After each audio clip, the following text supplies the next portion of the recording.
Се поизвестно е дека општина Кочани ќе остане и без манифестацијата и избор на спортист на годината која има долга традиција. Од општинската администрација деновиве ги вршат последните консултации дали има основ и услови да се избира најдоброто во кочанскиот спорт, ако се знае дека повеќето клубови практично не функционираат, односно цела 2020 година се во мирување поради ковид кризата.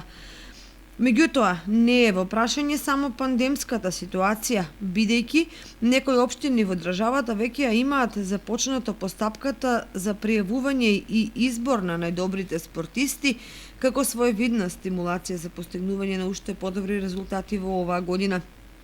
Најблизок пример е Штип. Кочани за жал и без COVID-19 во изминатите години повеќе загуби одошто доби на спортски план. Пропаднаа неколку клубови, односно поради речиси никаква финансиска подршка од општината и без термини во спортски сали и објекти, згаснаа 2 футсал клуба, претходно згасна женскиот фудбал во населбата Оризари, ја снема кошарката, борењето одвој се одржува, женскиот фудбал во Кочани е на најниски гранки, велосипедизмот е во стагнација, одбојка, атлетика и други женски спортови воопшто и нема. Одговорните како да забораваат дека спортските активности се најдобриот рецепт за здрави генерации и дека инвестирањето во нив и на краткорочни и на долгорочни патеки е најисплатливо за еден народ.